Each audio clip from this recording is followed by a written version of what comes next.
Welcome back to the deep dive. Today, we're really going deep on something complex, post-traumatic stress disorder. Yeah, PTSD. Yeah. But we're trying to look beyond just the standard definitions. Exactly. We're pulling from this unique source.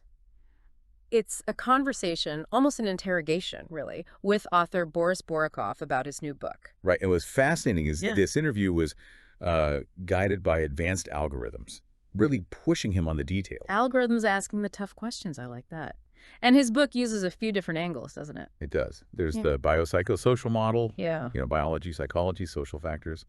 Then the Kubler-Ross stages of loss, which many people know. Denial, anger, bargaining. Yeah. That one. Yeah. And importantly, his own psycho-constitutional theory, which brings in his ideas about psychotypes, dreamer, maker, keeper. Okay, interesting. So our goal here is to kind of unpack the key ideas from that dialogue, give you a practical way to think about trauma. Precisely. Using the challenging questions the algorithms pose as our guide, this isn't just a summary, we're exploring the edges. All right, let's dive in. The first big one they hit him with. How is actual psychological trauma different from, say, just going through a really rough time, a personal crisis, or even profound loss, especially when trauma feels like it shakes your whole world? Yeah, that distinction is super important, and he draws a sharp line. Think of it like this.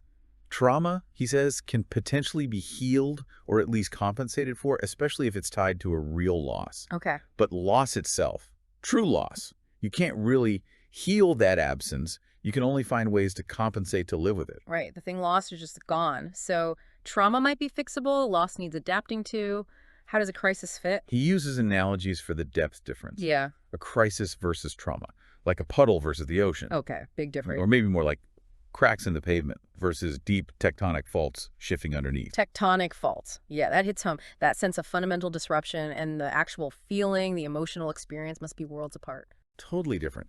In a personal crisis, yeah, you feel terrible things, sadness, anger, fear, but you're still kind of connected to reality. He calls it immersing in the bad feelings. You feel them, but you're still here. But PTSD isn't immersing. No, not at all.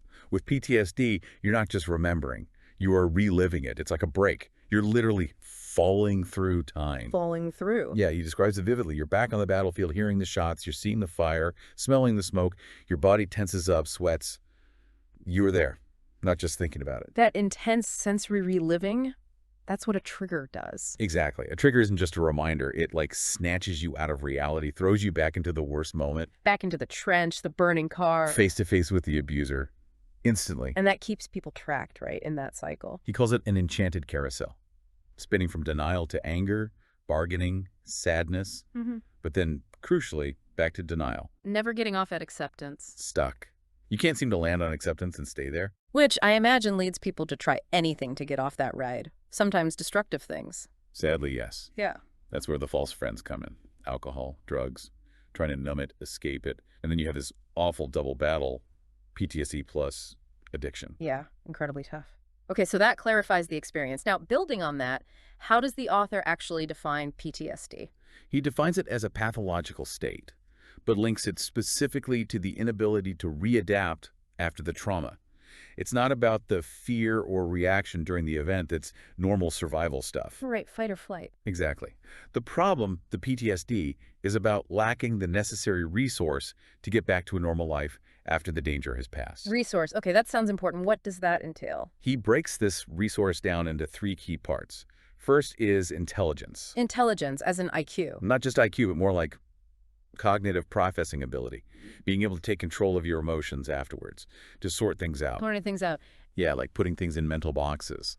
Separating the hard facts from your interpretations, your fears, your what-ifs. Drawing reasonable conclusions. Figuring out how to maybe reduce risk next time. It's about actively processing it. Using your thinking brain to manage the emotional storm. Makes sense. What's the second resource? Life experience. The whole this too shall pass idea. Kind of. Like Yeah. King Solomon's ring, yeah. Having been through tough stuff before and come out the other side gives you perspective. Resilience, So a history of coping helps. definitely. He even quotes Suvorov, hardened training easy in battle. The more experience you have navigating difficulties, the better your chances of bouncing back faster. You've built up those coping muscles. Okay, intelligence for processing, experience for resilience. What's the third? Social support. And this one, he says, is critical, especially if maybe your intellectual processing isn't as strong or you don't have a deep well of life experience yet. So leaning on others. Yes, relying on how others see you, how they react to your story, helps you gauge your own behavior during the event.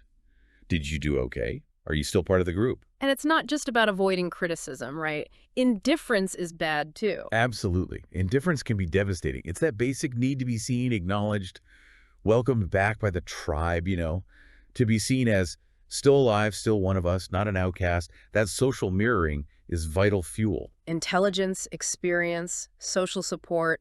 That resource model, it helps explain some weird things you see, doesn't it? Like why some seemingly really solid people get severe PTSD, while others who maybe seem more, I don't know, fragile manage to cope better. Exactly. The algorithm's pushed on that. And his answer ties right back to that resource idea. He says your basic psychotype dreamer, maker, keeper is actually secondary in determining who develops chronic PTSD. Really? So your personality type doesn't predict it? It predicts more how you might react in the moment of danger. A dreamer might freeze, a maker act impulsively, a keeper hesitate.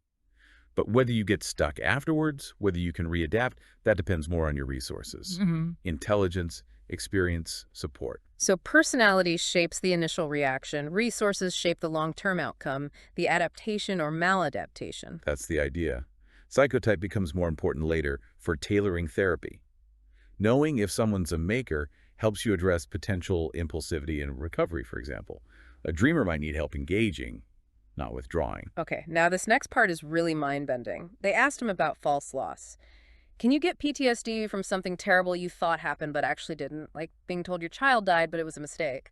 Yeah, a really pointed question, and his answer was clear. Yes, absolutely. He sees it as basically two things happening psychologically. Two things. First, the initial news your child is gone hits you. That immediately triggers the whole psychological mechanism for perceived irreversible loss. Your system reacts to the information. Even if the information is wrong. Right, because that's the reality you're presented with. So you might go into denial. He talks about a credibility index. If it's down totally, you stay in denial longer. But if it seems real, like an official tells you, it pushes you into the cycle. Right. Anger, bargaining, sadness. The Kubler-Ross carousel again. Exactly. But then you find out it's false. The child is alive. Okay, so relief, but maybe something else too. Logically, yes, relief. But psychologically, he says, it launches a new cycle. The focus shifts. The object of loss, the child, gets replaced by the object of injustice, whoever gave you the false information. So the trauma reaction mechanism got switched on, and even though the initial reason disappeared, the mechanism stays active, just latching on to a new target, like the injustice of it all. Precisely. The profound shock, the activation of that deep loss processing system happened. The consequences, the difficulty readapting to that whole experience, the false news, the emotional roller coaster, the eventual anger can still be traumatic and lead to PTSD-like symptoms. It shows how much our perception shapes our reality. Wow. Okay, that leads perfectly into maybe the biggest philosophical question they asked. If PTSD is so damaging, what's its evolutionary purpose? Could it actually be part of the system, not just a bug? Yeah, that's a tough one. He breaks it down by level. Biologically, evolutionarily, the reaction to trauma, the fear, the learning, that definitely has a purpose. Survival, right. Learn what's dangerous. Exactly. Know the ford before you cross. Learn from bad experiences to stay alive. Fix behavior that led to danger. Makes sense. Socially, too. It helps the group survive. We see what happened to one person. We learn collectively. Maybe we avoid that situation or we figure out a safer way to handle it. Shared learning for the tribe. Okay, individual and group survival learning. But then there's the personal level. Right. And he says this level is where we humans analyze everything, the situation, our biological gut reaction, the social rules. We critique it all. We think about it personally. So the reaction has a purpose, but what about PTSD itself, the chronic state? That's the crucial distinction. The initial reaction is programmed, evolutionary. But PTSD, he argues, is a hypertrophied reaction. It's gone way beyond useful. Hypertrophied, like overgrown. Yeah, like an extreme allergy. Not the useful immune response, but a massive damaging overreaction. A system failure. So it's not evolutionary normal. He argues it isn't, because it stems from a failure or overload of that personal component, Our complex ability to analyze, integrate, and adapt consciously. That part isn't as hardwired by evolution. He calls PTSD an error at the exit from a too complex system. Our consciousness is so complex, sometimes the adaptation process breaks down. An error at the exit. That's quite a phrase. Okay, shifting from the why to the how of getting better, they asked about the limits of therapy. When does psychological help stop being helpful and maybe just offer false hope? This hits right at the heart of recovery. He states a principle that sounds maybe a bit harsh at first. Nobody can be made healthy against their will. Oof, that could sound like blaming the victim. It could, but he clarifies. It's an honest question therapists have to grapple with. Does this person truly want to fight their way back to health? Or are they, maybe unconsciously, seeking validation that it's okay to stay sick, that it's unbeatable, maybe finding some comfort in the invalid role? So therapy supports the patient's fight, but the patient has to want to fight. Exactly. The therapist can't carry them across the finish line if they aren't walking, and he's really clear. Real rehabilitation involves discomfort. Always. Discomfort. Yeah, you have to face the experiences, not run. You have to learn your real abilities, not rely on luck. You have to actively build the skills you might lack for future challenges. That sounds hard. Really hard. It is. It's not like, take a pill, feel better. That's imaginary help, he calls it. Real recovery is work. It's growth. And this is where psychotype comes back in. How so? Knowing the psychotype helps the therapist know how to guide that difficult work. A dreamer needs pushing towards endurance, facing things. A keeper might need help with acting faster. A maker needs to learn patience, foresight. So the type helps tailor the kind of discomfort and skill building needed. Exactly. It helps target the work. His bottom line on the boundary of help. Real healing only happens when therapist and patient are ready for a no-compromise struggle. It's a partnership.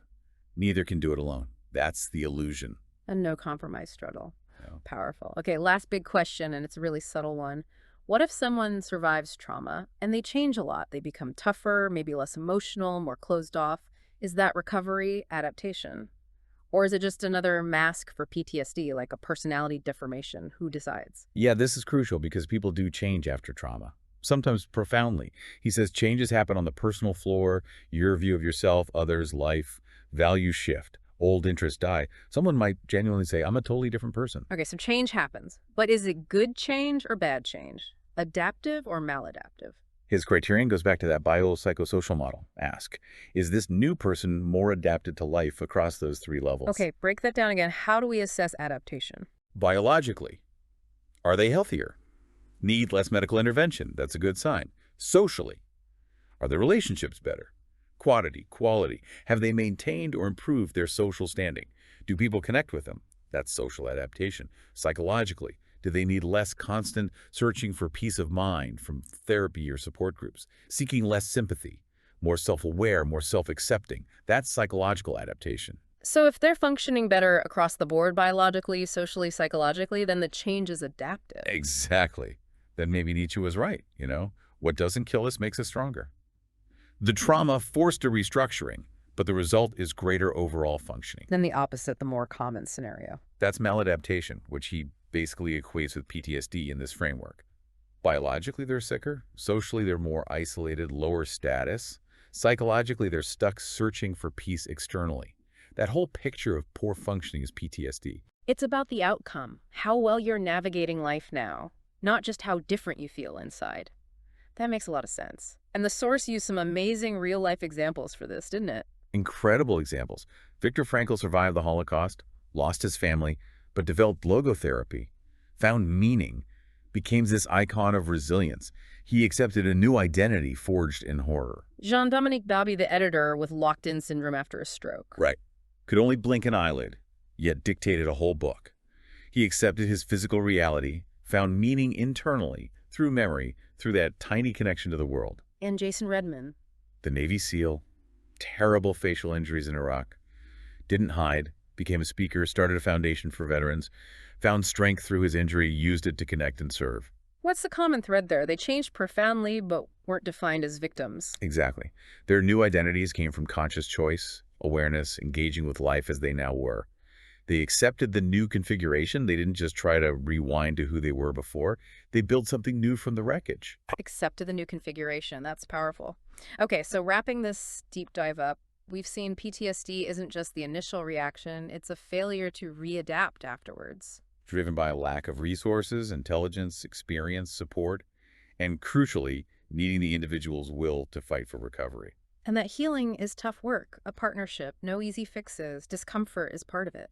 And maybe the biggest idea, profound change after trauma can be true adaptation, leading to greater strength and function across life's domains, biological, social, psychological. It's not always just damage. This really shifts how you might think about trauma and recovery, doesn't it? For yourself, for people you know, it challenges that idea that healing just means going back to normal. Yet the source strongly suggests true recovery often means finding strength in a new self, one forged by the experience, not just restoring the old one. So here's a final thought for you to chew on. If transformation, not just restoration, is possible even after immense difficulty, what does that tell you about human potential? Something to really think about.